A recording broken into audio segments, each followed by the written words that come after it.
Pemirsa, kejadian kebakaran hutan dan lahan di Sumatera Selatan masih terus terjadi di sejumlah wilayah. Hingga saat ini Kabupaten Ogan Komering Ilir atau Oki dan Kabupaten Pali menjadi daerah dengan kejadian karhutla terbanyak.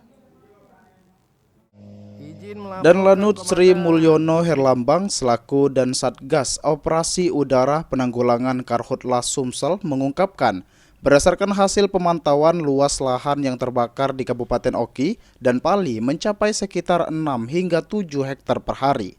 Untuk memantau perkembangan titik api, Satgas Operasi Udara terus melakukan patroli menggunakan pesawat dan sarana udara lainnya agar titik panas dapat dideteksi sedini mungkin dan penanganan bisa dilakukan secara cepat.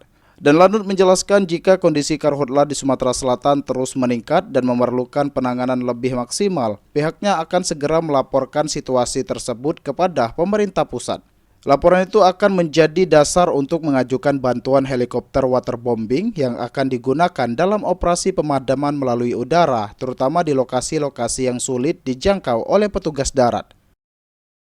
Mungkin eskalasinya meningkat, kita laporkan ke pusat yaitu ke BNPB apakah nanti akan ditambah untuk perkuatan helikopternya sehingga lebih banyak helikopter, lebih banyak yang melaksanakan waterbombing.